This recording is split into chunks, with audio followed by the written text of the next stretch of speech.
साई बंदी सतनाम, जय बंदी छोड़ की। तो आज मुंबई में प्रचार प्रसार किया गया और मालिक के हंसों को गीता का संदेश पहुंचाया गया। संतों का सार, संतों की वाणी भी पहुंचाई गई।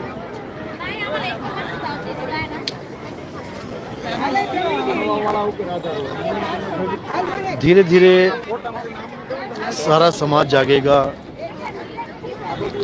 हर धर्म का इंसान जागेगा। धीरे धीरे हर चीज़ समझ में आने लग जाएगी और ये तब होगा जब सब सत्य को पहचान पाएंगे। आखिर सत्य है क्या? और जब सत्य को जान लेंगे तो सारा भ्रम टूट जाएगा। सब संतों ने समझाने के लिए इंसान को अपनी जान की बाजियां लगाई हैं। सब केवल एक ही काम करने आए थे संसार में कि लोगों को सत्य बता पाएं, सत्य है क्या। लेकिन लोग ऐसे हैं कि सत्य को तो जान नहीं पाए और सत्य के नाम को पकड़ के बैठ गए। सब झगड़े नामों के हैं। इस संसार में जितने भी झगड़े हैं सब नामों के ही हैं। कैमरा सही नहीं है।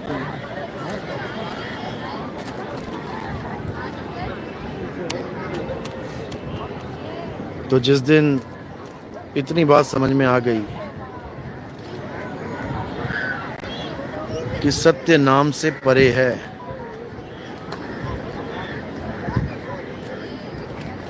उस दिन सबको समझ में आ जाएगा कि ये बावन का जाल क्या है, जिसमें इंसान इतना उलझ चुका है, इतना उलझ चुका है कि अब ये निकलने का नहीं। अब इसको 52 अक्षरों से इतना प्यार हो गया है कि ये 52 अक्षर की खातिर अपनी जान दे भी सकता है और जान ले भी सकता है। ये 52 अक्षर इतने खतरनाक तरीके से इसके दिमाग में घुस गए हैं कि अब इसको निकालना बहुत बहुत बहुत मुश्किल है। लेकिन गुरु की दया हो जाए, परमात्मा की कृपा हो जाए, तब ये 52 अक्षरों का पता भी नहीं लगेगा कहाँ चले गए। साहिब कह रहे हैं जब 52 का टूटे डोरा, सहजे छूटे काल झकोरा। जब 52 का डोर टूटेगा तो ये काल झकोरा अपने आप तुम्हारा रास्ता छोड़ देगा। लेकिन जब तक 52 का डोरा नहीं टूटा तब तक भूल जाओ कि कुछ होने वाला है। अभी परसों सत्संग था कोल्हापुर में, एक वंश 42 का महात्मा आया था वहाँ पे, नाम तो नहीं पता मुझे, वंश गद्दी का था। इतनी सी बात नहीं समझ पाया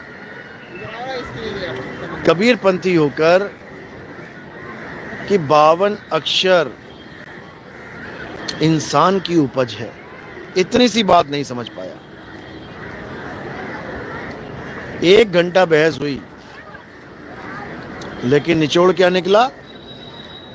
0/0। इतनी सी बात समझने में नहीं आई उसे कि 52 अक्षर पकड़ने नहीं, त्यागने हैं। लेकिन करे तो करे क्या बेचारा, खुद भी गुरु बना बैठा है, खुद भी 52 अक्षर दे रहा है। 52 अक्षर की दुकान खत्म हो गई तो समझो धंधा चौपट।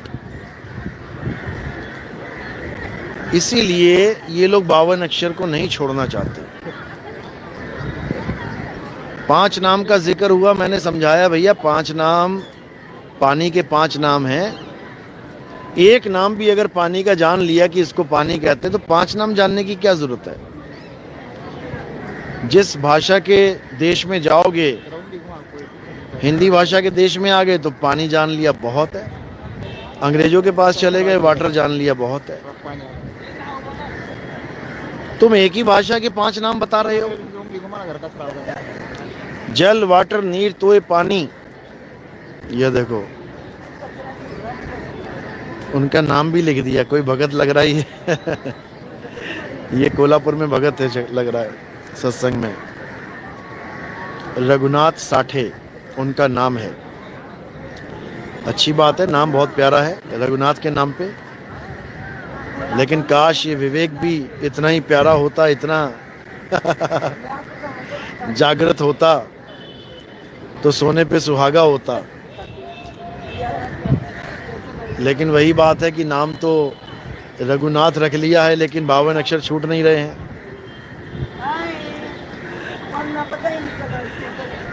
इसीलिए कबीर साहब ने बोला, जब 52 का टूटे डोरा, सहजे छूटे काल झकोरा। काल कैसे छूटेगा? जब 52 का डोरी नहीं तोड़ पा रहे हो तो काल कैसे छूटेगा? नहीं छूटेगा, जितना मर्जी जोर लगा लो। तो इसीलिए अब क्या करना है, अब 52 के जाल को तोड़ देना है।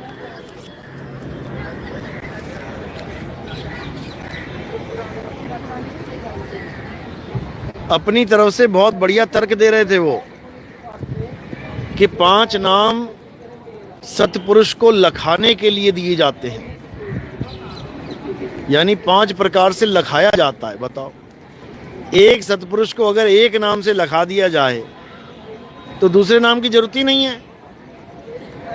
आदि नाम, अजर नाम, अमी नाम। बताओ, अरे आदि नाम ही मिल गया तभी कल्याण हो जाएगा। अजर नाम, अमर नाम छोड़ो।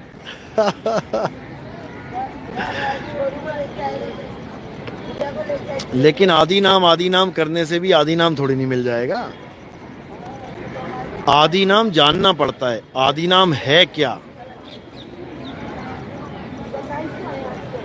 52 अक्षर जीव आधारा, आदि अक्षर यानी आदि नाम जिभ्या से न्यारा।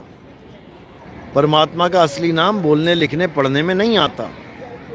ये जितने भी बोलने लिखने पढ़ने वाले नाम हैं, ये सब इंसानों के दिमाग की उपज है।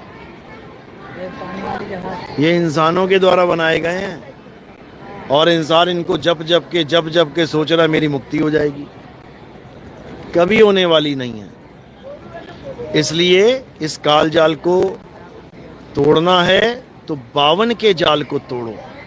जब 52 का टूटे डोरा, सहजे छूटे काल झकोरा। जैसी 52 का जाल टूट गया समझो काल छूट गया, समझ लो।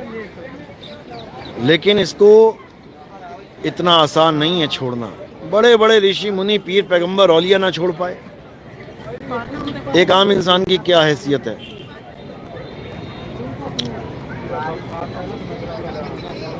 तो मेरे भाई अब समझने की बारी है। बहुत नाम जप लिए, जन्मों जन्म बीत गए, सतयुग बीत गया, त्रेता बीत गया, द्वापर बीत गया, कलयुग भी बीतने वाला है। और ये नाम जप जप के किसी की मुक्ति नहीं होने वाली। ये वापस आने की तैयारी करो। और ना ही इस दुनिया को बनाने वाला ये दुनिया ख़त्म करने वाला है। ये बार बार बनाता जाएगा, तुम बार बार आते जाओ। उसका काम ही यही है। ये सृष्टि कभी ख़त्म होने वाली नहीं है। जो सोचते हैं कि मुसलमानों संभल जाओ, क़यामत आने वाली है, वो क़यामत के बाद दोबारा शुरू कर देगा। ये ख़त्म नहीं होती दुनिया, क्योंकि जो एक बार शुरू कर सकता है वो बार बार करेगा। उसका काम ही यही है। कह रहे हैं दुनिया बनाने वाले क्या तेरे मन में समाई, और काहे को दुनिया बनाई। तो दुनिया बना के मज़ा आ रहा है तो दोबारा बना देगा, उसमें क्या बड़ी बात है। और तुम बेचारे उसका नाम जपते रहो, जपते रहो, जपते रहो, फिर मर मर के फिर पैदा हो जाओ इसी दुनिया में। छुटकारा मिलने वाला नहीं है। इस काल जाल से छुटकारा मिलने वाला किसी को नहीं है। किसको मिलेगा? जो अपने सत्य स्वरूप को जानेगा, जो काल भगवान की सृष्टि में आना स्वीकार नहीं करेगा, और जिसने इस सृष्टि को मान लिया कि हमारे भगवान ने बनाई है, हमारे परमात्मा ने बनाई है, उसको कोई माई का लाल नहीं रोक सकता इस दुनिया में दोबारा पैदा होने से। क्योंकि उसने बीज डाल दिया अपने दिमाग में कि ये परमात्मा की सृष्टि है। अब वो कहाँ जाएगा? परमात्मा की सृष्टि में ही जाएगा। कोई रोकने वाला नहीं, कोई माई का लाल नहीं जो रोक के दिखा दे। तो मेरे भाई समझ लो बात को। अब अपने स्वरूप को प्राप्त करने की बारी है। बहुत पूजा पाठ कर ली, बहुत हवन यज्ञ कर लिए, सब कुछ कर लिया। अब उसको जानो जिसको कभी नहीं जान पाए। अपने स्वरूप को जानो जिसको कभी नहीं जान पाए, जिसको मुसलमान फ़कीरों में बोला जाता है अनल हक। जब आप अनल हक लिखोगे, इसका मतलब देखोगे तो अनल हक का मतलब है कि मैं ही खुदा हूँ। अब ये बात कई मुसलमान भाई लोग सुन के उनको लगता है अरे यार ये तो बड़ी गलत बात हो गई। एक इंसान कैसे कह सकता है कि मैं खुदा हूँ? जबकि ऐसा नहीं कि वो नहीं मानते उन लोगों को। मुसलमान मानते हैं लेकिन समझ नहीं पा रहे हैं कि वो किस अवस्था को प्राप्त कर चुका है, जहाँ पर वो स्वयं कह रहा है कि अनल हक, मैं ही खुदा हूँ। जो उस अवस्था को प्राप्त नहीं कर पाया वो कभी सोच भी नहीं सकता कि वो मुसलमान फ़कीर कहाँ पहुँच गया है। वो इस नाशवान काया, इस चमड़े मांस खाल बाल से निकल के कहाँ पहुँच गया है। वो कहाँ चला गया है जहाँ पर उसके मुंह से निकल रहा है कि अनल हक, अनल हक। ईसा मसीह के मुंह से भी यही निकला था, I and my father are one. Bulleh Shah के मुंह से भी यही निकला था, अव्वल आखिर आप न जाना, ना कोई दूजा होर पछाना, मैथों होर ना कोई सियाना। तो भाई ये वो अवस्था होती है जहाँ पर जाके आप में और परमात्मा में कोई भेद नहीं रह जाता। अब तो जाए चढ़े सिंहासन और मिले हैं सारंग पानी, राम कबीरा एक भये हैं और कोई न सके पहचानी। राम और कबीरा एक हो जाते हैं वहाँ पे अनल हक, यानी मैं ही खुदा हूँ, यानी मुझ में और उसमें कोई फर्क नहीं है। जिसमें गुरु ग्रंथ साहब में वाणी आती है, तो ही मोही और मोही तो ही, अंतर कैसा। कोई अंतर नहीं रह जाता है। लेकिन बातों से नहीं कि केवल बातों से, कि 4 दोहे सुन लिए, 4 बाणियां सुन ली, अब हो गया अनल हक। हालत खराब हो जाएगी जब शरीर छोड़ना पड़ेगा। एक वो देख लो बाबा नर्मदे हर। वो कुटिया छोड़ने का समय आया तो रोने लग गया बच्चों की तरह। सोचो कितना मोह है इस नादान जीव में, कितना मोह छुपा है। दूसरों को बता रहा है कि मैं तो फटे हाल बाबा हूं, मैं तो सन्यासी हूं, और जब कुटिया छोड़ने का समय आया तो रोने लगा। बताओ, और जब शरीर छोड़ने का समय आएगा तो क्या हाल होगा इसका। अभी तो 4 ईंटें लगा के वो छूट नहीं रही हैं, ये हड्डी मांस खाल बाल कैसे छूटेंगे, ये अपना शरीर कैसे छूटेगा, जिसको तुम अपना रूप मानते रहे हो वो कैसे छूटेगा। और इसको बाबा को समझ रहे हैं कि बहुत बड़ा सन्यासी बाबा है। अरे इसके दिल के कोने कोने में माया छुपी है। पहले कहता था कि हम तो सन्यासी फकीर हैं, हमें कुछ नहीं चाहिए, पीछे महल बना लिया। ये मेरे पीछे दिख रहा है ना, ये बस ऐसी डंडे लगे हुए इस वक्त आश्रम में। ऐसी लठ लगे पड़े हैं आश्रम में, क्या बोलते हैं उसको, शटरिंग। ऐसी शटरिंग लगी पड़ी है पीछे, और कह रहा है कुछ नहीं चाहिए। बताओ, अरे कुछ नहीं चाहिए तो पीछे ये क्या करवाने के लिए रखा हुआ है। अब पैसे भी मांगने लग गया है, हमको पैसा भी चाहिए। तो भाई हाथी के दांत दिखाने के और खाने के और होते हैं, लेकिन समझदार को इशारा काफ़ी होता है। ऐसे लोगों से सावधान रहना है, जिनसे अपनी कुटिया नहीं छूट रही उनसे अपनी ये ठठरी कैसे छूटेगी। जब तक प्राण रहे ठठरी में तब तक रहे झमेला। बताओ, कुटिया नहीं छूट पा रही है, बच्चों की तरह रो रहा है बैठ के जमीन पे, और सोच रहा है कि मैं मुक्त हो चुका हूं। हालत खराब हो जाएगी। बच्चों का खेल नहीं चल रहा है यहाँ पे, यहाँ काया छुड़वाने का खेल चल रहा है, और इससे कुटिया नहीं छूट रही है।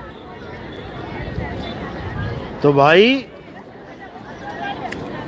ऐसे बहुत आते हैं, बहुत जाते हैं। आपने सत्य को पकड़ना है। सत्य को पकड़ लिया तो किसी को पकड़ने की जरूरत नहीं रहेगी।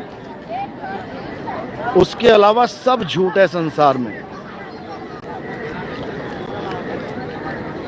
समझ लो। ये जपी तपी सन्यासी, ये सब माया के गुलाम हैं, सब धक्के खाने के लिए आए हैं यहाँ पे। तभी साहिब ने कहा, ना मैं जप में, ना मैं तप में, और ना एकांत निवास में। अरे मोको कहाँ ढूंढे रे बंदे, मैं तो तेरे पास में, बिल्कुल पास में है। कोई घर वर छोड़ के किसी नर्मदा, किसी गंगा, किसी जमुना के किनारे कुटिया बनाने की जरूरत नहीं है। अपने घर में बैठ के भक्ति करो। अपना घर छोड़ के जाओगे, नदी किनारे कुटिया बनाओगे, 4 चेले बन जाएंगे, फिर नदी के किनारे अवैध जमीन पे निर्माण कराओगे। किसी भी नदी के किनारे 100 से लेके 200 मीटर तक कोई भी मकान नहीं बना सकता। अलग अलग रूल चलता है हर नदी का। गंगा के किनारे 200 मीटर तक हर मकान अवैध है। नर्मदा के किनारे 100 मीटर 150 मीटर तक क्या हिसाब है वहाँ का देखना पड़ेगा, लेकिन हर मकान जो भी तुम बना रहे हो अवैध है, गैर कानूनी है, समझ लो। कोई भी निर्माण नहीं कर सकता without the permission of government, और वो ऐसे परमिशन देती नहीं है। बिना परमिशन के अगर तुम कोई मकान बना रहे हो तो तुम गैर कानूनी काम कर रहे हो। एक समय आएगा जब बुलडोजर चलेगा और भक्तों का ये सारा पैसा तुम मिट्टी में मिला दोगे। वैसे भी इस दुनिया में बनाना ही क्या है, जो बना हुआ है वो तो छूट ना रहा है। तुम और नए पे नया बनाते चले जाओ, कुछ नहीं बनाना है। जो बना लिया है उसको छोड़ना है। अगर दम है छोड़ने की आज के आज तो तुम मुक्त हो, और अगर तुम नहीं छोड़ पा रहे हो, रो रहे हो, छूट नहीं रहा है, तो तुम बंधन में हो। बड़े बड़े सत्संग सुनने से, बड़े बड़े सत्संग करने से कोई मुक्त नहीं हो जाता।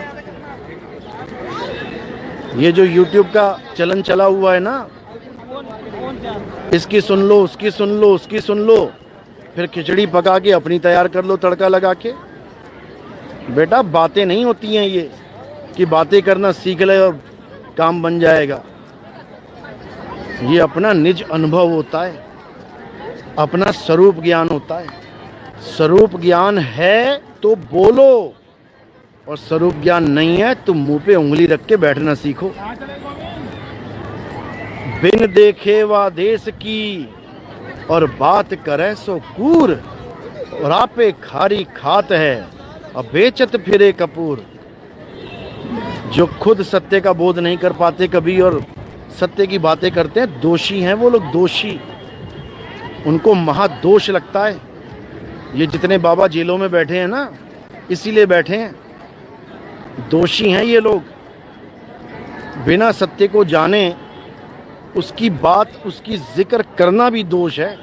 गुरु पद पे आने के बाद अगर किसी को लंगोटी मिल भी गई है तो पहले उसका फर्ज बनता है कि अपना जीवन लगा दे उसको पाने में, उसके बाद निकले मैदान में। लेकिन यहाँ तो लोग लंगोटी लेते ही इसलिए हैं कि मैं गुरु बन जाऊं। शर्म आती है ये कहते हुए कि लंगोटी को केवल एक गुरु पद बना के रख दिया है। लंगोटी मिल गई, गुरुजी बन गए, और सत्य का बोध भाड़ में गया। सत्य का बोध, हमें तो लंगोटी मिल गई, हम तो गुरुजी बन गए, अब चेले मूनेंगे, मजे करेंगे। लग जाएगा पता बेटा। बाबा जय गुरुदेव ने अपनी वाणी में कहा था, गुरु बनने का काम कभी मत करना। जबकि खुद गुरु बने हुए हैं वो, फिर भी समझा रहे हैं गुरु बनने का काम तुम मत करना। कारण है उसके पीछे, हिसाब देना पड़ता है पूरा। जब शरीर छोड़ना पड़ेगा, अगर तुम्हें सत्य का बोध है तब तो एक सेकंड में, माइक्रो सेकंड में तुम इससे उस स्वरूप को प्राप्त कर लोगे। और अगर सत्य का बोध नहीं है तो वो नर्मदे हर की तरह रोओगे फिर बैठ के कोने में, जैसे वो बताओ, छोटी सी कुटिया, अभी छोटी सी कुटिया नहीं छूट रही है, रो रहा है घुटनों में सिर दे के। शरीर कब छूटेगा इसका? कहीं कहीं शरीर छोड़ने के बाद दोबारा ना घुस जाए शरीर में। अपने ही शरीर में प्रेत बन के ना घुस जाए कहीं, ज़ोंबी बन जाएगा, ज़ोंबी। बताओ, हद हो गई। लोगों को कह रहा है मैं विश्व भ्रमण के लिए निकल रहा हूँ, अभी फिर चारपाई लगा के बैठा हुआ है बरगद के नीचे। इसका हो गया विश्व भ्रमण। YouTube में ही भ्रमण हो गया इसका। कुएं का जो मेंढक होता है ना, उसका जो संसार होता है वो कुआं ही होता है। इसका संसार वो नर्मदा माता है, नर्मदा नदी है। ये नर्मदा का चक्कर लगा के आया होगा और हो गया इसका विश्व भ्रमण।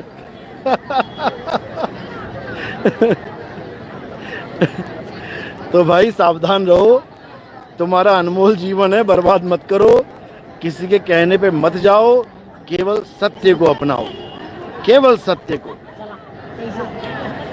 ये बाबा दूसरों को कहता है ध्यान नहीं करना, ध्यान नहीं करना, और वीडियो जब ऑन करता है तो खुद ध्यान में बैठा होता है। बताओ, दूसरों को कह रहा है ध्यान करना तो बंधन है, और खुद आंखें बंद करके बगला भगत बन के बैठा हुआ है। तू क्यों ध्यान कर रहा है भाई? गजब के लोग हैं। इनको क्या पता कि बाबा नानक क्या कह रहे हैं। धुन में ध्यान, ध्यान में जाना, गुरमुख अकथ कहानी। बिना ध्यान के, ध्यान का मतलब होता है किसी को याद करना। याद किसको करोगे? परमपिता परमात्मा। और वाही को क्यों सिमरिए जो जन्मे थे मर जाए।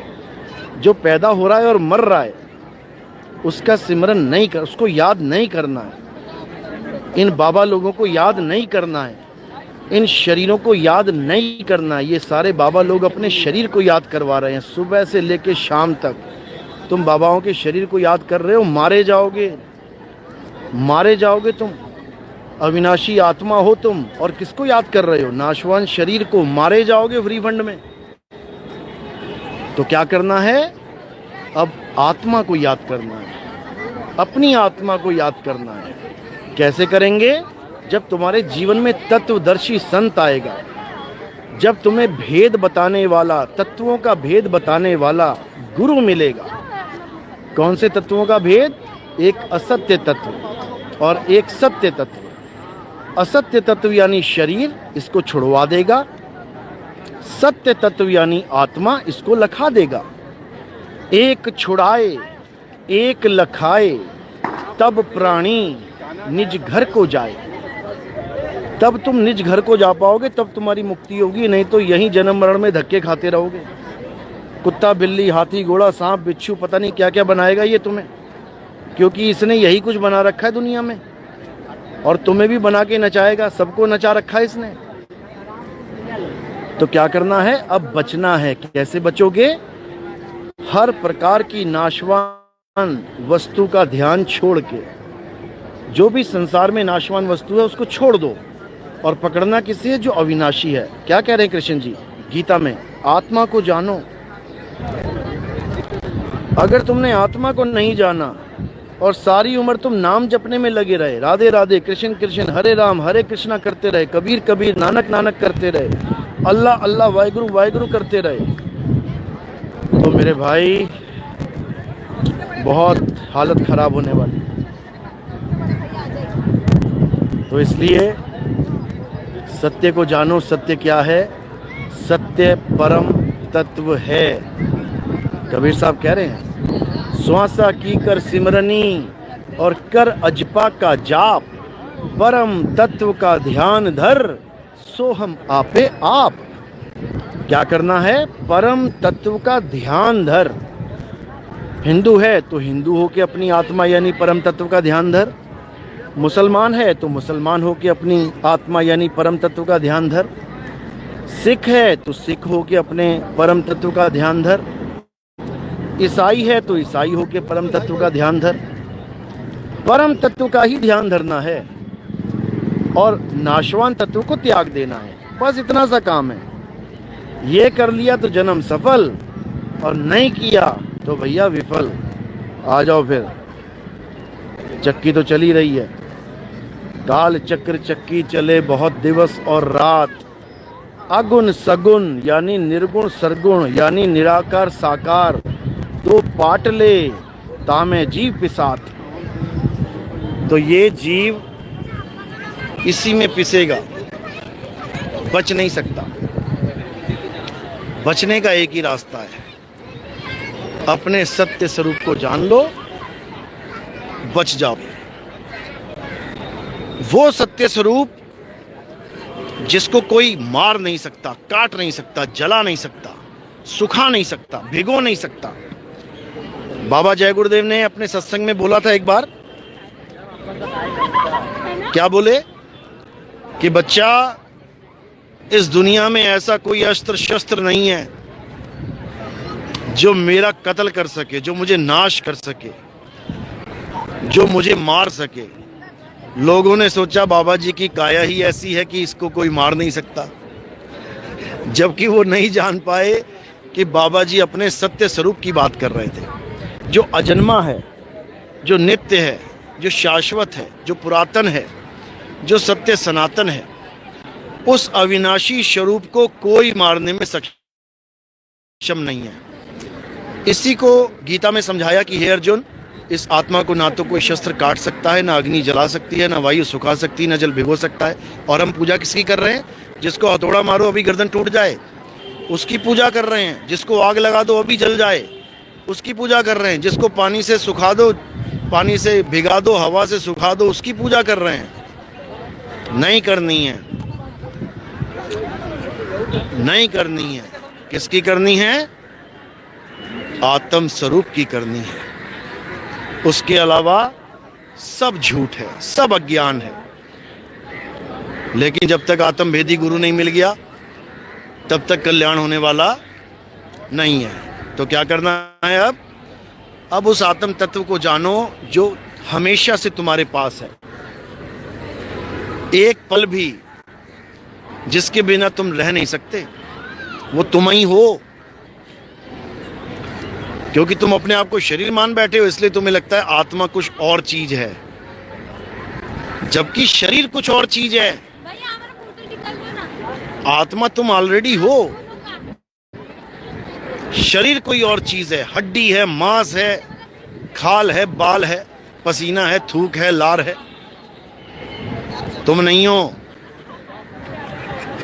तुम आत्म तत्व हो। अपने स्वरूप को जानो, और अपने स्वरूप को जान लिया तो कुछ और जानने की जरूरत नहीं है। तो गुरु क्या करता है? गुरु अपना स्वरूप देता है, अपने शिष्य को अपना स्वरूप देता है। जब वो अपना स्वरूप दे देता है तो शिष्य ज्ञानी हो जाता है। फिर शिष्य भ्रमित नहीं होता, फिर बेड़ा पार होता है, बेड़ा गर्क नहीं होता। समझे? तो मैं यही चाहूंगा कि कोई भी इंसान इस दुनिया में है, अगर वो इंसान जन्म में आ ही गया है तो इंसान जन्म का मुख्य उद्देश्य जरूर जान ले। इंसान जन्म का परम लक्ष्य जरूर जान ले। इंसान जन्म का लक्ष्य ये नहीं है कि मंदिर मस्जिद गुरुद्वारों में जाओ। ठीक है, जाते हो, अच्छी बात है, लेकिन जो परम उद्देश्य है वो है अपने आत्मा को जानना, अपने आत्म स्वरूप को पहचानना। अपने आत्म स्वरूप को जान लिया, समझ लो सब कुछ जान लिया। लेकिन ये बातें तब समझ में आती है जब तुम्हारे जीवन में कोई गुरु आता है, तुम्हारे जीवन में कोई भेदी सतगुरु आता है, तब वो तुम्हें समझाएगा, तब समझ में आएगा। नहीं तो किसी की हैसियत नहीं, किसी की औकात नहीं जो पत्थरों से ऊपर उठ जाए। पत्थरों को ही भगवान माना गया है अभी तक, केवल अज्ञानता में। गुरु नहीं मिल रहा इसलिए, और जैसे ही गुरु मिलेगा वो तुम्हें पत्थरों से ऊपर उठा देगा, वो तुम्हें मंदिर मस्जिद गुरुद्वारों से ऊपर उठा देगा, वो तुम्हें आत्म तत्व तक पहुंचाएगा। उसके बाद केवल और केवल अविनाशी की बात चलेगी।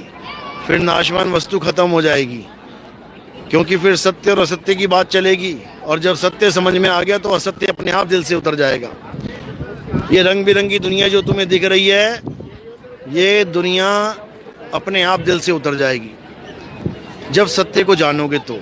और सत्य को नहीं जान पाए तो तुम जितना मर्जी जोर लगा लो, तुमसे झोपड़ी ना छूटेगी। दुनिया तो बहुत दूर की बात है, अपनी झोपड़ी नहीं छोड़ पाओगे तुम। छुड़वा के दिखा दो किससे अपनी झोपड़ी। तो भैया शरीर छोड़ना एक दिन, तैयारी करो। अगर तैयारी करोगे तो निकल जाओगे, तैयारी नहीं करोगे तो फिर एग्जाम होने वाला है, अटक जाओगे। समझ लो।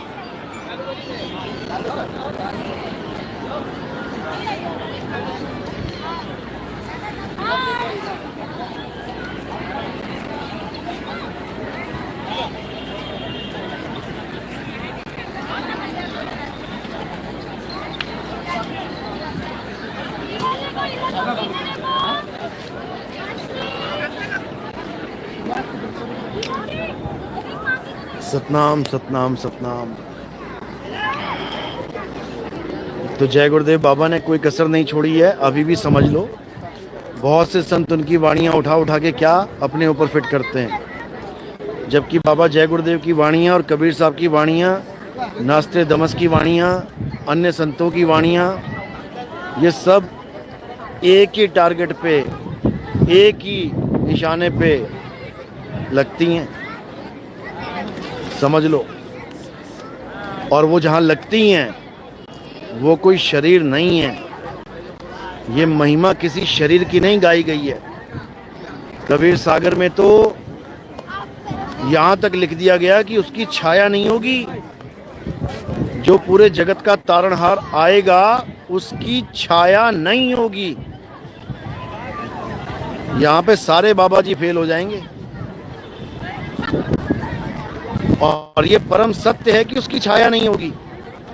वही इस युग को पलट सकता है, वही कलयुग में सतयुग ला सकता है, नहीं तो किसी की औकात नहीं है। लेकिन वो कौन है, कैसे काम कर रहा है, ये समझना भी किसी के बस की बात नहीं है। ये तुम्हें तब समझ में आएगा जब तुम मदन साहब की वार्तालाप पढ़ोगे कबीर साहब के साथ। आज मदन पंथ में सब यही बात बताते हैं कि कबीर साहब मिले थे मदन साहब को, कबीर साहब मिले थे। अरे अगर मिले थे तो क्या बातें हुई थी, वो बातें भी तो बता दो। वो बातें कहाँ लिखी हैं? अभिनंदन ग्रंथ में, जिसको ये मदन पंथी, नकली मदन पंथी मानते ही नहीं है ग्रंथ। बताओ, इन्हीं के आश्रमों में छपे हैं वो ग्रंथ। अपने ही आश्रमों के छपे ग्रंथों को कहते हैं पता नहीं किसने छाप दिए। कहते हैं पता नहीं किसने छाप दिया ये ग्रंथ। बताओ, आश्रम की गद्दी हड़प ली, आश्रम की जमीनें हड़प ली, लेकिन जो आश्रम का ग्रंथ है उसको हड़पने की जगह कह रहे पता नहीं किसने छाप दिया। अरे उसको हड़पो, कुछ ज्ञान मिलेगा, कुछ बात समझ में आएगी कि वो युग परिवर्तन कैसे होगा, वो कलयुग में सतयुग कैसे आएगा। उस ग्रंथ में भेद बता रखा है। सारी दुनिया ढूंढ रही है उसको कि वो कब आएगा, वो कब आएगा। गा रहे हैं, भजन बना दिए, हिंदुओं ने बना दिए, मुसलमानों ने बना दिए, ईसाइयों ने बना दिए। वो आने वाले हैं, वो आने वाले हैं, पता किसी को है नहीं वो आने कहाँ से वाले हैं। वो पूरब से आने वाले हैं कि पश्चिम से आने वाले हैं कि आसमान से आने वाले हैं कि जमीन फाड़ के आने वाले हैं, ये किसी को नहीं पता। वो एक बाबा जी मुर्दा बन के बैठा हुआ अंदर, फ्रिज के अंदर लगा दिया उसकी बॉडी, मुर्दा बाबा, उसके ऊपर भजन बना दिए वो आने वाले हैं। बताओ, वो तो अंदर बैठा ही है, वो क्या आएगा? उसके तो प्राण निकल गए, तुमने तो जलाया भी नहीं उसको बेचारे को, उसके शरीर की बेकदरी कर दी, उसको शो पीस बना के रख दिया। अरे सबके गुरु जाते हैं, ये नियम है संसार का। जो आया है वो जाएगा, और तुमने उस गुरु को फ्रिज में लगा दिया। बताओ, समाधि में है गुरुजी, पहले क्या फ्रिज में बैठ के समाधि ली थी क्या?